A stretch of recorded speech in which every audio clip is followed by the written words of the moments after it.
Hello दोस्तों, कैसे हो आप सभी लोग। आई होप कि आप सभी लोग स्वस्थ होंगे और मस्त होंगे और अपनी तैयारी अच्छे से कर रहे होंगे। तो जैसा कि मैंने आप सभी लोगों को पिछले वीडियो में बताया था कि प्रतिरोधों को प्रभावित करने वाले कारक एवं विशिष्ट प्रतिरोध, आज हम बात करने वाले हैं प्रतिरोधों का संयोजन, यानी प्रतिरोधों का निकाय जो है उसका प्रतिरोध हम कैसे ज्ञात करेंगे, इसके बारे में आज हम चर्चा करने वाले हैं। जो इसका डेरिवेशन होता है उसे हम आप सभी लोगों को करके दिखाएंगे। इसका जो प्रतिरोधों को कितने प्रकार से संयोजित किया जा सकता है उसे बताएंगे। बाकायदा फार्मूला सहित आप सभी लोगों को बताएंगे। और ये फार्मूला जो है वेरी मोस्ट इंपॉर्टेंट फार्मूला होने वाला है, क्योंकि इससे कई बार न्यूमेरिकल पूछे जाते हैं। कई बार नहीं, हर बार पूछे जाते हैं न्यूमेरिकल कि इतने प्रतिरोध श्रेणी क्रम में जुड़े हुए हैं तो इनका तुल्य प्रतिरोध क्या होगा, इसमें बहने वाली धारा क्या होगा। इस पर बहुत सारे न्यूमेरिकल भी हैं आंकिक प्रश्न में। तो लास्ट जब चैप्टर जो समाप्त होगा उसके बाद मैं आप सभी लोग को आंकिक प्रश्न भी कराऊंगा। तो चलिए देर न करते हुए हम देखते हैं प्रतिरोधों का संयोजन कितने प्रकार से होता है। तो यहाँ पर प्रतिरोधों का जो संयोजन होता है वो दो प्रकार से होता है। कितने प्रकार से? दो प्रकार से। तो यहाँ पर मैं लिख दे रहा हूँ, प्रतिरोधों को निम्नलिखित दो प्रकार से संयोजित किया जाता है। प्रतिरोधों को निम्नलिखित दो प्रकार से संयोजित किया जाता है। निम्नलिखित दो प्रकार से संयोजित किया जा सकता है। संयोजित किया जा सकता है, किया जा सकता है। ठीक बेटा। अब वो दो प्रकार कौन कौन से हैं तो यहाँ पर देखते हैं। देखिए, पहला तो है श्रेणी क्रम। श्रेणी क्रम में क्या होता है, जैसे ये देखिए, एक प्रतिरोध ये मान लीजिए, एक प्रतिरोध ये मान लीजिए और एक प्रतिरोध ये। अब देखिए यहाँ पर इसका जो सिरा है, अगला सिरा इसके पिछले सिरे से और इसका अगला सिरा इसके पिछले सिरे से जुड़ा है। अगर इस प्रकार से प्रतिरोधों को जोड़ दिया जाए तो इस प्रकार के संयोजन को हम क्या कहते हैं? श्रेणी क्रम संयोजन। यानी पहले प्रतिरोध का पहला सिरा दूसरे प्रतिरोध के दूसरे सिरे से और दूसरे प्रतिरोध का पहला सिरा तीसरे प्रतिरोध के दूसरे सिरे से जुड़ा हो, तो इस प्रकार के संयोजन को हम क्या कहते हैं? प्रतिरोधों का श्रेणी क्रम संयोजन कहते हैं। ठीक बेटा। जैसे यहाँ पर मैं चित्र बना रहा हूँ, देख लीजिए। जैसे यहाँ पर सबसे पहले कितने प्रकार का होता है? तो दो प्रकार का होता है। कौन कौन? तो पहला जो होता है श्रेणी क्रम संयोजन, श्रेणी क्रम संयोजन। और दूसरा जो होता है वो क्या होता है? समांतर क्रम संयोजन, समांतर क्रम संयोजन। अब देखिए यहाँ पर श्रेणी क्रम संयोजन क्या होता है तो चित्र से समझिए। क्या कीजिए, मैंने यहाँ पर मान लीजिए कोई तीन प्रतिरोध मैंने ले लिया है। ये पहला प्रतिरोध हो गया, ये दूसरा प्रतिरोध हो गया, ये तीसरा प्रतिरोध हो गया। ठीक बेटा। तीन प्रतिरोध लिया। अब इसको मैंने क्या किया? बैटरी से जोड़ दिया, कुंजी लगाकर बैटरी से जोड़ दिया। ठीक बेटा। ये प्लस ये माइनस, ये R1 है, ये R2 है, ये R3 है। ठीक बेटा। धारा सब में I बह रही है, क्योंकि श्रेणी क्रम में धारा समान होती है। ये आपको याद रखना है नोट करके, क्योंकि कई बार बहुविकल्पीय प्रश्न में भी पूछा गया है कि श्रेणी क्रम में कौन सी चीज़ें या कौन सी राशियाँ समान होती हैं। तो श्रेणी क्रम में धारा समान होती है और समांतर क्रम में विभवांतर समान होता है, याद रखना है ये आपको। अब इसके बीच में जो R1 प्रतिरोध के बीच में जो विभव होगा वो V1 होगा, R2 के बीच V2 होगा, R3 के बीच V3 होगा। ठीक बेटा। अब यहाँ पर देखिए क्या किया मैंने, पहले प्रतिरोध का दूसरा सिरा दूसरे प्रतिरोध के पहले सिरे से, दूसरे प्रतिरोध का दूसरा सिरा तीसरे प्रतिरोध के पहले सिरे से जोड़ दिया। तो इस प्रकार के संयोजन को हम क्या कहेंगे? प्रतिरोधों का श्रेणी क्रम संयोजन कहेंगे। ठीक बेटा। तो यही चीज़ मैं यहाँ पर लिखने जा रहा हूँ कि जब पहले प्रतिरोध का दूसरा सिरा दूसरे प्रतिरोध के पहले सिरे से तथा दूसरे प्रतिरोध का दूसरा सिरा तीसरे प्रतिरोध के पहले सिरे से जुड़ा हो, तो इस प्रकार के संयोजन को प्रतिरोधों का श्रेणी क्रम संयोजन कहते हैं। ठीक बेटा। तो यही चीज़ मैं यहाँ पर लिख दे रहा हूँ, आप सभी लोग अच्छे से देखिए। और वीडियो पसंद आए तो वीडियो को लाइक भी कर दीजिएगा। तो यहाँ पर मैं लिख दे रहा हूँ कि प्रतिरोधों का वह संयोजन, प्रतिरोधों का वह संयोजन जिसमें पहले प्रतिरोध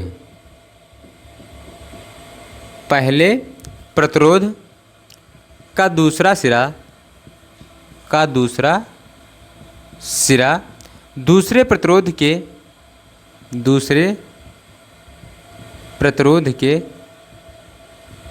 पहले सिरे से जुड़ा हो, सिरे से तथा दूसरे प्रतिरोध का दूसरा सिरा तथा दूसरे प्रतिरोध का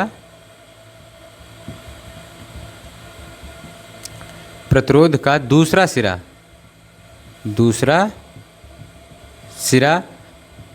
तीसरे प्रतिरोध के पहले सिरे से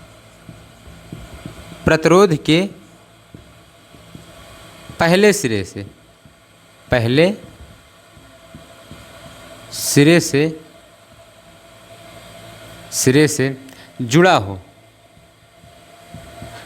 हो तो इस प्रकार के संयोजन को श्रेणी क्रम संयोजन कहते हैं।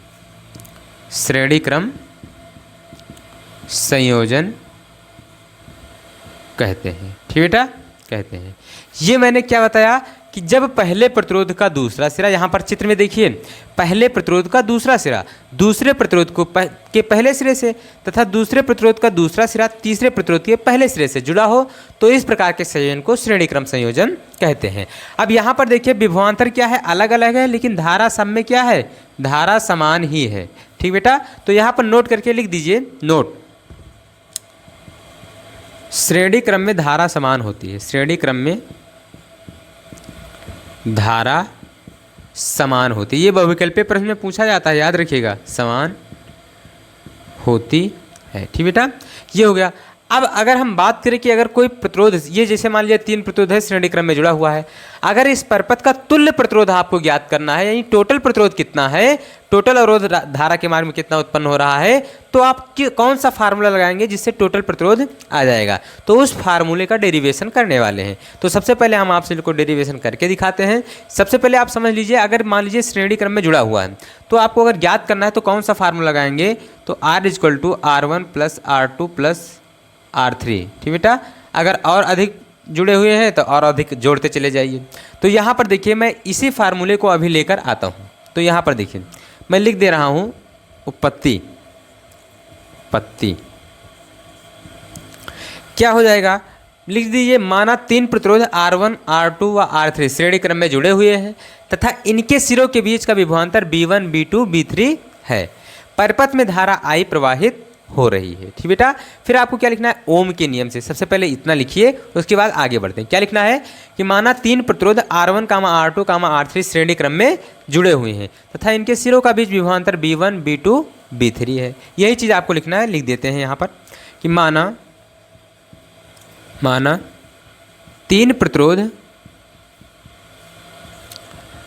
R1, R2 व R3 श्रेणी क्रम में जुड़े हुए हैं तथा इनके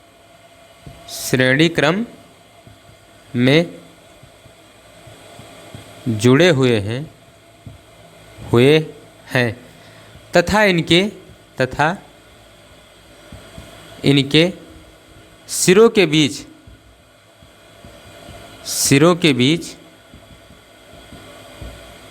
बीच विभवांतर क्रमशः B1, B2 व B3 है। परपथ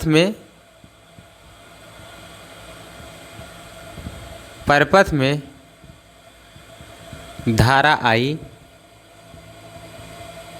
प्रवाहित हो रही है। ठीक बेटा, अब ये हो गया। अब आपको क्या लिखना है, ओम के नियम से, मैं यहाँ पर लिख दे रहा हूँ, ओम के नियम से।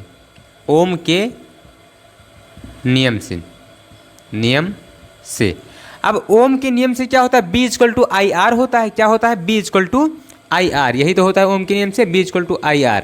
लेकिन यहाँ पर आपको क्या ज्ञात करना है, यहाँ पर आप B ज्ञात करिए, इसे समीकरण मान लीजिए 1। ठीक बेटा, B = IR हो गया। अब आपको क्या लिखना है, यहाँ पर मैं देख लीजिए, लिख दे रहा हूँ कि R1 प्रतिरोध के सिरों के बीच, R1 प्रतिरोध के सिरों के बीच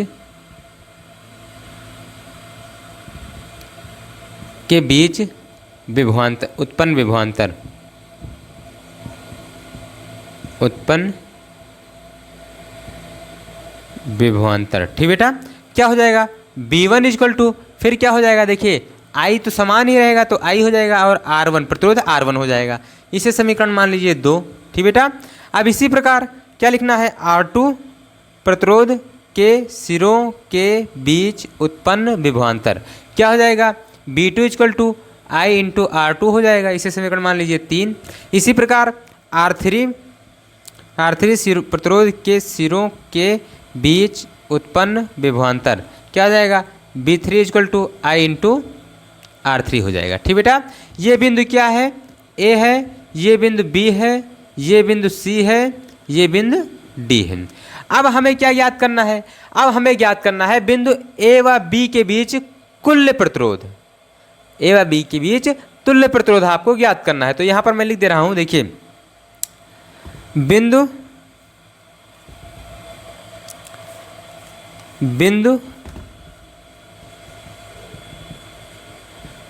A व B के बीच, A व B के बीच कुल प्रतिरोध, कुल या लिख दीजिए या तुल्य लिख दीजिए, तुल्य प्रतिरोध। अब तुल्य प्रतिरोध क्या हो जाएगा, तुल्य प्रतिरोध ज्ञात करने के लिए आपको क्या करना होगा, तो तुल्य प्रतिरोध ज्ञात करने के लिए आपको क्या करना होगा, समीकरण 1, 2, 3 और 4 सबको क्या कर देना होगा, समीकरण 1, 2, 3, 4 से आपको ज्ञात करना होगा। या आप इस प्रकार से लिख दीजिए, बिंदु ए व बी के बीच उत्पन्न कुल विभवांतर लिखिए, बिंदु ए व बी के बीच उत्पन्न कुल विभवांतर। अब बताइए यहाँ पर, अगर देखिए यहाँ से यहाँ तक B1 है, B2 है, B3 है, अगर टोटल जोड़ा जाएगा तो क्या हो जाएगा, B हो जाएगा। क्या हो जाएगा, B हो जाएगा, क्योंकि यहाँ से यहाँ का टोटल विभवांतर क्या हो जाएगा, B हो जाएगा। सारा कुछ जोड़कर इसमें शामिल कर दिया जाएगा। तो V का मान यहाँ है, देखिए मैं लिख दे रहा हूँ, V equal to V1 plus B2 plus B3 हो जाएगा कि नहीं हो जाएगा। अब B का भी मान रखते हैं, B1, B2, B3 का मान भी रखते हैं, तो क्या हो जाएगा, B का मान है आपका I इंटू R, और फिर यहाँ पर क्या है, B1 का मान I into R1 plus I into R2 plus I into R3। अब I यहाँ हर जगह है तो I को कॉमन कर लेते हैं, तो I into R equal to I common कर लेंगे तो R1 plus R2 plus R3। ठीक बेटा, अब ब्रैकेट बंद, I से I क्या हो जाएगा, कैंसिल आउट हो जाएगा, R इक्वल टू क्या आ जाएगा, R1 plus R2 plus R3 हो जाएगा। ठीक बेटा, तो ये जो आया है वो क्या आया है, श्रेणी क्रम संयोजन का तुल्य प्रतिरोध आ चुका है। ठीक बेटा, ये जो फार्मूला मैंने बताया था, अगर यहाँ पर 3 से अधिक जुड़े होते तो यहाँ प्लस और R4, R5, R6 ऐसे प्लस करके होता जाता। तो यहाँ पर जो ये टॉपिक था ये आपका हो गया, कौन सा, तो प्रतिरोधों का श्रेणी क्रम संयोजन। यहाँ पर हम क्या लिख सकते हैं, अतः क्या लिख सकते हैं कि प्रतिरोधों का तुल्य प्रतिरोध उन सभी प्रतिरोधों के योग के बराबर होता है। तो यहाँ पर मैं लिख दे रहा हूँ, अतः श्रेणी क्रम में जुड़े प्रतिरोधों का तुल्य प्रतिरोध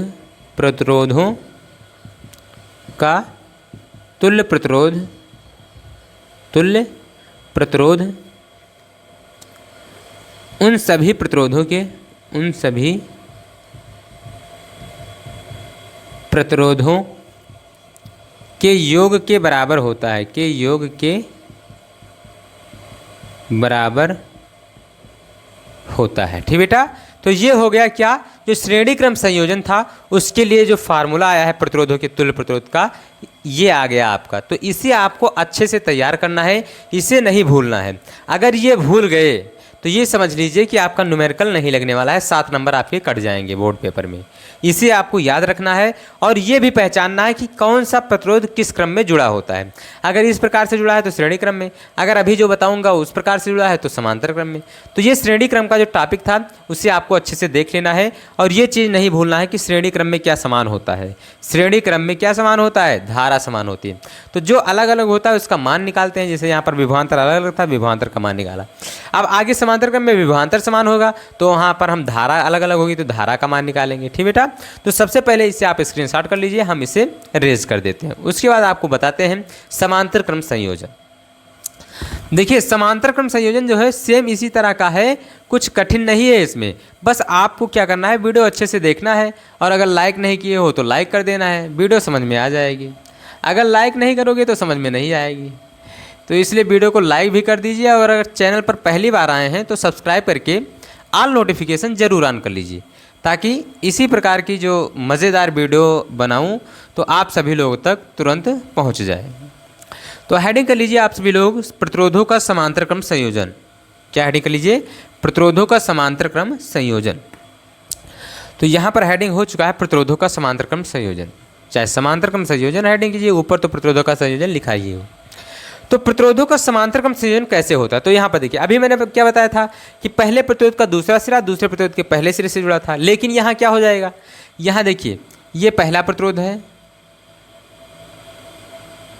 ठीक बेटा, ये दूसरा प्रतिरोध है, ये तीसरा प्रतिरोध है, ठीक बेटा। अब यहाँ पर देखिए ये तो ऐसे निकल जाएगा, ये यहाँ से ऐसे जुड़ जाएगा, ये यहाँ से जुड़ जाएगा। अब आपको समझना है, केवल जो मैं आपको बताऊंगा उसे आपको समझना है, केवल ज़्यादा कुछ सोचने की ज़रूरत नहीं है। ये कुंजी के हो गया, ये प्लस माइनस सेल हो गया, ये R1 हो गया, ये R2 हो गया, ये R3 हो गया। धारा इसमें बहेगी, आई जाएगी, जब आई बिंदु ए तक पहुंचेगी, ए के बाद ये 3 भागों में बढ़ जाएगी, I1 हो जाएगा, I2 हो जाएगा, I3 हो जाएगा, ठीक बेटा। और फिर जब ये इस तरफ आएगी धारा, इस तरफ, तो ये तीनों मिलकर फिर क्या बन जाएंगी, I बन जाएंगी, ठीक बेटा। अब यहाँ से विभवांतर क्या होगा, तो मैंने बताया समांतर क्रम में विभवांतर समान होता है, तो विभवांतर क्या हो जाएगा, सभी के बीच विभवांतर हो जाएगा, ठीक बेटा। अब देखिए यहाँ पर क्या होता है, ये पहला प्रतिरोध, ये दूसरा प्रतिरोध, ये तीसरा प्रतिरोध। अब सभी प्रतिरोधों का पहला सिरा किसी एक बिंदु पर जुड़ा हुआ है तथा दूसरा सिरा किसी दूसरे बिंदु पर जुड़ा हुआ है। तो अगर इस प्रकार का संयोजन आपको दिखता है कहीं, तो उसे हम क्या कहते हैं, समांतर क्रम संयोजन कहते हैं। आप लिखेंगे क्या, लिखेंगे प्रतिरोधों का वह संयोजन जिसमें सभी प्रतिरोधों का पहला सिरा किसी एक बिंदु पर तथा दूसरा सिरा किसी दूसरे बिंदु पर जुड़ा हो, तो प्रतिरोधों के इस प्रकार के संयोजन को हम क्या कहते हैं, तो प्रतिरोधों के इस प्रकार के संयोजन को हम समांतर क्रम या पार्श्व क्रम संयोजन कहते हैं। याद रखिएगा, समांतर क्रम कब पूछा जाता है, पार्श्व क्रम बहुत पूछा जाता है, तो याद रखिएगा पार्श्व क्रम भी इसे कहते हैं। मैं यहाँ पर लिख दे रहा हूँ, समांतर क्रम या पार्श्व क्रम, पार्श्व क्रम, याद रखिएगा, ठीक बेटा, ये बहुत पूछा जाता है। तो इसे हम सबसे पहले लिख देते हैं बिल्कुल सिंपल लैंग्वेज में, क्या है कि प्रतिरोधों का वह संयोजन जिसमें सभी प्रतिरोधों का पहला सिरा किसी एक बिंदु पर तथा दूसरा सिरा किसी दूसरे बिंदु पर जुड़ा हो, तो इस प्रकार के संयोजन को समांतर क्रम संयोजन कहते हैं। तो यहाँ पर मैं लिख दे रहा हूँ कि प्रतिरोधों का वह संयोजन, प्रतिरोधों का वह संयोजन, वह संयोजन जिसमें सभी प्रतिरोधों का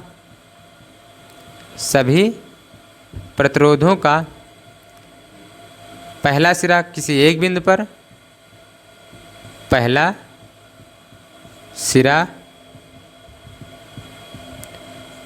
किसी एक बिंदु पर, किसी एक बिंदु पर तथा दूसरा सिरा किसी दूसरे बिंदु पर, किसी दूसरे बिंदु पर जुड़ा हो,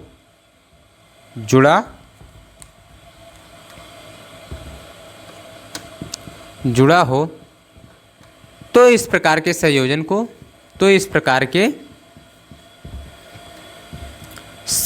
को, संयोजन को समांतर क्रम संयोजन कहते हैं, समांतर क्रम संयोजन कहते हैं,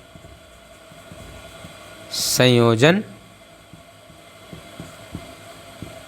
कहते हैं, ठीक बेटा। अगर हम बात करें इसमें नोट, तो नोट क्या हो जाएगा, इसमें विभव समान होता है, नोट लिख लीजिए, नोट, इस क्रम में विभव समान होता है या विभवांतर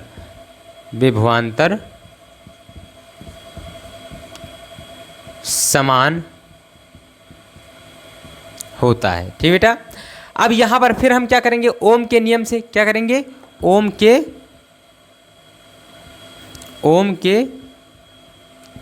नियम से, ओम के नियम से क्या हो जाता है, तो ओम के नियम से होता है आई इजक्वल टू बी बटे आर, आई इजक्वल टू बी बटे आर, V equal to I R, अभी मैंने बताया था B equal to I R, यही तो बताया था। तो आई का मान निकालेंगे तो आई इजक्वल टू बी बटे आर हो जाएगा, तो आई इजक्वल टू बी बटे आर। ठीक बेटा, इसे समीकरण क्या मान लेते हैं, एक मान लेते हैं। अब इसके बाद हम क्या करेंगे, प्रतिरोध R1 के सिरों के बीच धारा ज्ञात कर लेंगे। तो यहाँ पर मैं लिख दे रहा हूँ कि R1 प्रतिरोध में प्रवाहित धारा, तो R1 प्रतिरोध में कौन सी धारा प्रवाहित हो रही है, I1 प्रवाहित हो रही है। तो I1 इजक्वल टू क्या हो जाएगा, B बटे R1, क्यों, क्योंकि B सब में समान है, V सब में समान है, इसे समीकरण मान लीजिए 2। अब उसके बाद फिर क्या करेंगे, R2 प्रतिरोध में प्रवाहित धारा क्या हो जाएगा, तो हो जाएगा आपका I2 इजक्वल टू B बटे R2 हो जाएगा, समीकरण इसे मान लीजिए 3। अब इसके बाद आप क्या कर दीजिए, यहाँ पर देखिए R3 प्रतिरोध में प्रवाहित धारा क्या हो जाएगा, I3 इजक्वल टू B बटे R3 हो जाएगा, समीकरण इसे मान लीजिए 4। ठीक बेटा, अब आपको क्या करना है, बिंदु A व B के बीच प्रवाहित कुल धारा क्या लिखना है, बिंदु A व B के बीच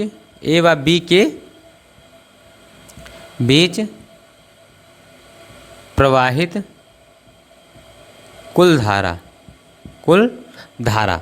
अब प्रवाहित कुल धारा क्या हो जाएगा, I इजक्वल टू हो जाएगा I1 plus I2 plus I3। ठीक बेटा, ये यहाँ से I जा रही है तो I धारा ही तो कुल धारा है, ये बढ़ तो रही है I1 I2 I3 में, तो उसका छोड़ देना है। अब I ज्ञात करना है तो I is equal to I1 plus I2 plus I3 हो जाएगा। तो I का मान B बटे R और इसका मान क्या है B बटे R1, इसका मान B बटे R2, इसका मान B बटे R3।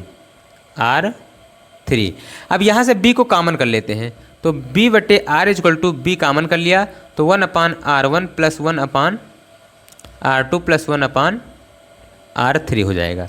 B से B क्या हो जाएगा, कैंसिल हो जाएगा, तो क्या बचेगा 1/R बराबर 1/R1 plus 1/R2 plus 1/R3 हो जाएगा। ठीक बेटा, तो ये आपका आ गया क्या, तो ये आपका आ गया समांतर क्रम में जुड़े प्रतिरोधों का तुल्य प्रतिरोध ज्ञात करने का फार्मूला। यानी अगर R1 R2 R3 दिया हुआ है और आपसे ज्ञात करने को कह रहा है कि इसका तुल्य प्रतिरोध ज्ञात कीजिए, तो आप ये फार्मूला लगाएंगे। ठीक बेटा, अगर R4 4 प्रतिरोध होते तो प्लस 1/R4 कर देते, इसी प्रकार जितने भी होते प्लस 1 करते चले जाते। ठीक बेटा, तो अगर हम बात करें यहाँ पर क्या कि इसमें क्या लिखेंगे, तो आप क्या लिखेंगे कि समांतर क्रम में जुड़े प्रतिरोधों का तुल्य प्रतिरोध उन सभी प्रतिरोधों के व्युत्क्रम के योग के बराबर होता है। ठीक बेटा, तो यही चीज़ मैं लिख दे रहा हूँ, या ना लिखिए आप इतना ही कर दीजिए, कोई दिक्कत नहीं है। तो इस प्रकार से जो मैंने बताया, क्या बताया कि इसमें क्या होता है, विभवांतर समान होता है, ये आपको याद रखना है। और किस प्रकार से जुड़े हो तो उसे समांतर क्रम में कहते हैं। सभी प्रतिरोधों का पहला सिरा किसी एक बिंदु पर हो, दूसरा सिरा किसी दूसरे बिंदु पर हो, तो इस प्रकार के प्रतिरोधों को क्या कहते हैं, संयोजन को क्या कहते हैं, समांतर क्रम संयोजन कहते हैं। तो इस प्रकार से जो आपका प्रतिरोधों का संयोजन था या निकाय, प्रतिरोधों के निकाय का प्रतिरोध ज्ञात करने का फार्मूला था, वो आपका आ गया है। तो अब हम अगले वीडियो में मिलते हैं मज़ेदार एवं धमाकेदार वीडियो के साथ। तब तक के लिए जय हिंद, love you, bye bye, take care.